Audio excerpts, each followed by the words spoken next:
vlogger from Cebu. Oh, hello, welcome. Another vlogger from Cebu. Hello, welcome, I'm Johnny.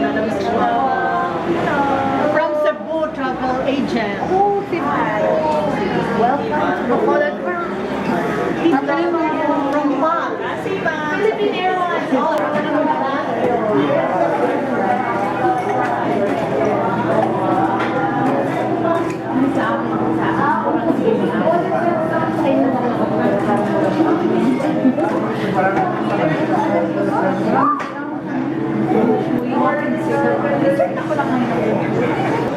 Sila. Ay, good. Picturean. May pangalan ni Quan. Video po. Ay, video? Ay, video pala. They're from Yes. Nag-play ako. Doon ako nag-college din.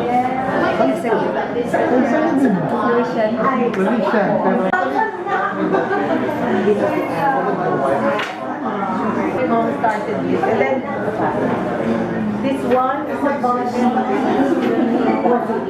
yeah, one including this. This one we can do let's pair something. Usually have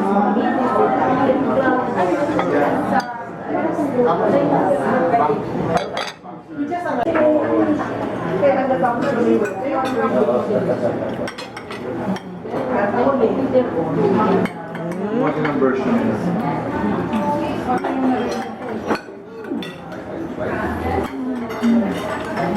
Yan. Gusto po namin malaman, Miss Choli. Miss Choli Chua. Chua. Yes. Okay po. Yung kailan po na-build and when did it start? For Quan Bala? Actually, this was started by my mother in the 70s pa. But this is home-based na na business. She started making puto from home, and then she started getting orders for the puto because we would bring it for potluck in school. The white puto? The white puto with Okay. leaves. And it's the recipe of my great-grandmother, Mercedes Halandoni. So, my great-grandmother used to make puto every day and give it to the family because we live close together. So, and then when we moved to Bacolod, my mom started making it. And then we would bring it potluck. Before, wala pang mga restaurants where you can order. So, my mom would make it and we would bring it for potluck.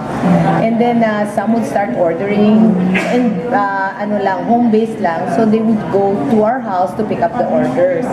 And then, in 1986, I was on my last semester in college. Dito po, Here in Bacolod, Lasal. My sister-in-law offered the front of her office for a space so we can put the just a one estante. It's just a one small showcase in front of her office because she doesn't use it anymore. So we just put there, we display the puto, and then the orders will be picked up from there because it's easier because it's along the main road of the city. So we started with the puto, and then my mom started making the kuchinta, and then the sapin-sapin, and the kasaba. The delicacies, no? Yeah, mostly native delicacies because my mom is very passionate. My mom is Agnes Cuenca, and she's very passionate when it comes to cooking and baking. So parang I did the marketing, I was the outlet, and then she would be in the production. She was my in-house R&R, research, R&D, research and development.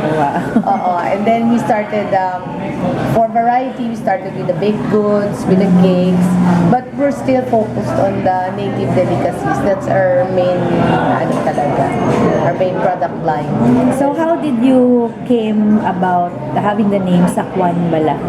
Sa Quan, actually for lack of, actually it's for lack of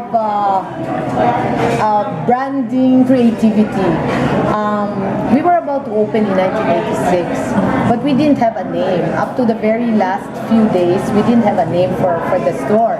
And then I would ask my titas, my mom's family, everybody. I would ask, can you suggest a name for a native delicacy store that we're opening up in January 1986?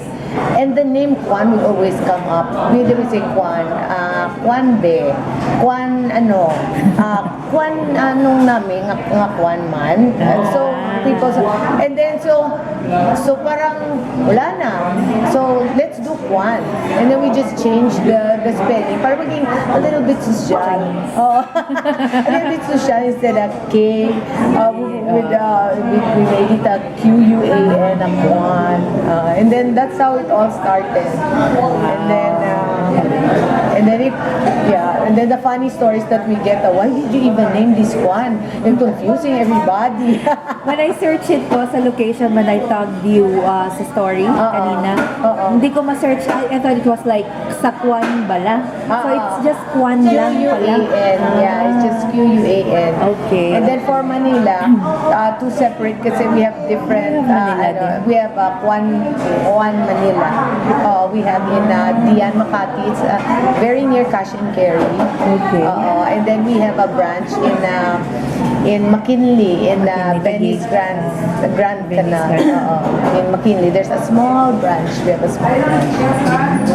How about in Cebu? Are there plans of branching out? Well, not yet. The difficulty of branching out or is most of our products are coconut based.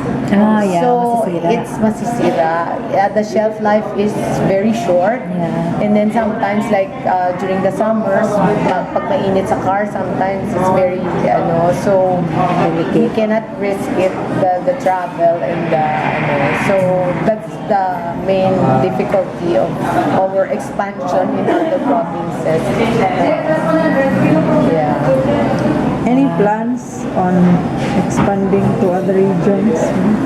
We're hoping to, now with the companies helping in the setup of franchise and the organization of how to expand your business.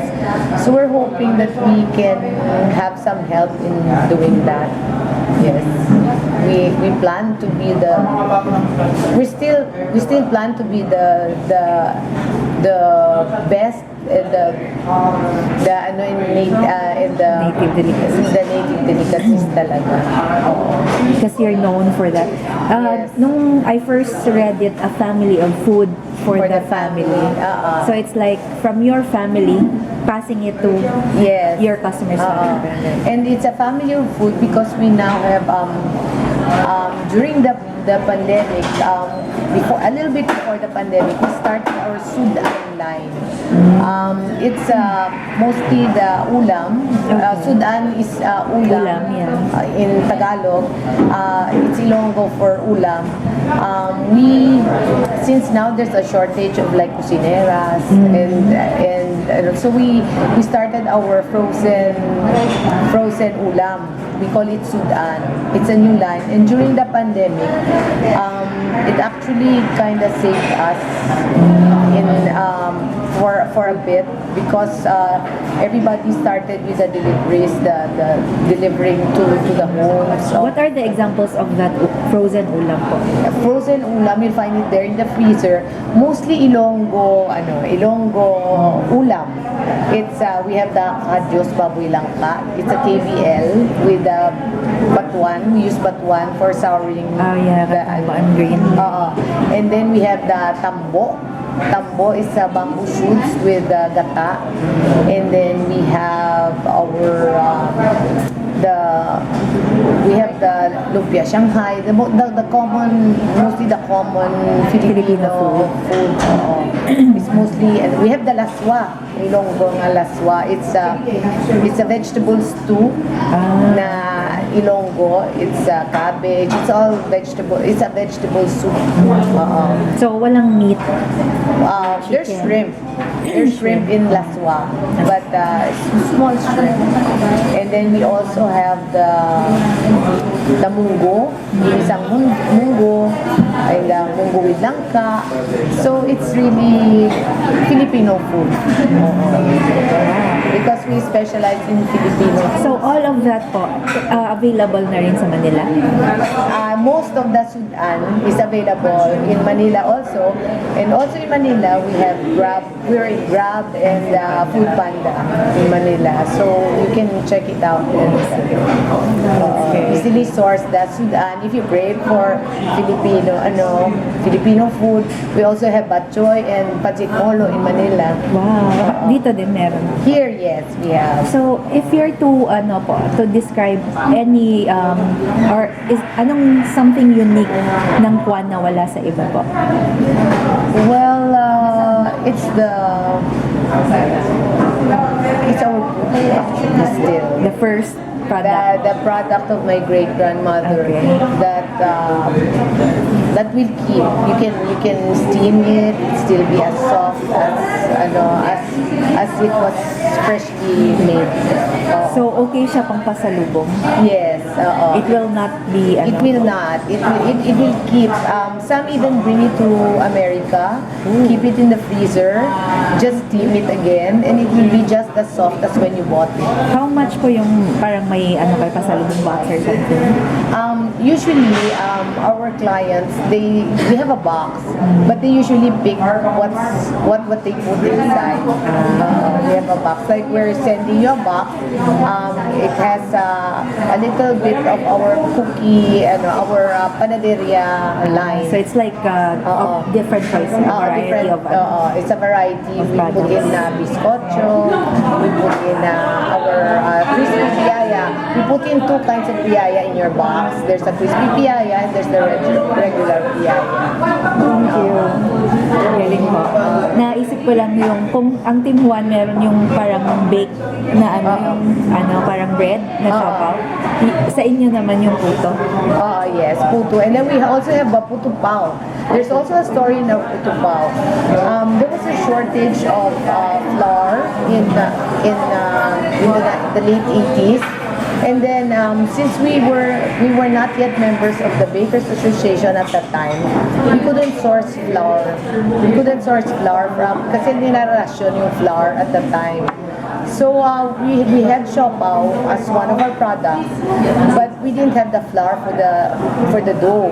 So what my mom did was she put in the siopaw filling in the puto, and then it became the puto pao.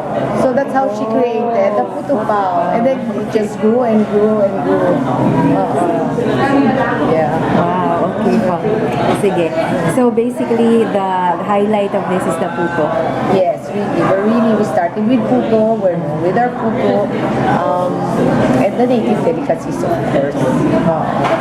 And the cassava, our cassava is soft. And the ukoy with the vinegar. Yeah, the vinegar. Do you have a message for our viewers, ma'am? Oh, when in Bacolod, you come to Quan if you want authentic Bacolod food, sudan, and other native delicacies. Yes. What's your schedule of operations, ma'am? Most of the stores open at 8 a.m. and close at 6 p.m. But for the malls, we follow mall hours, 10 to 10, 10 to 9. So how many branches or stores here in? We have 9 branches here in Bacolod.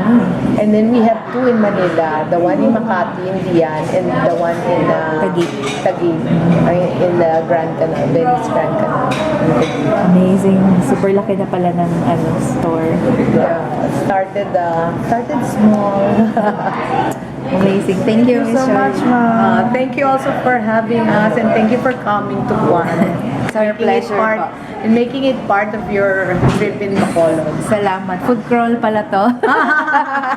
Yes, when in Bacolod, food talaga. Yeah, kaya nga. Yeah. When I asked nga po the tour operators, how do you sell Bacolod? It's food and desserts.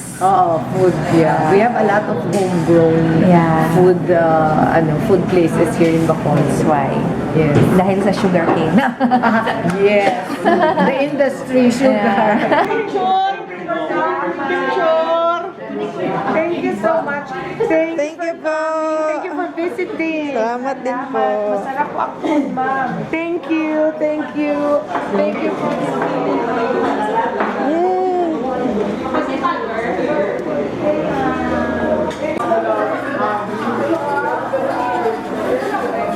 Pangalan niyo?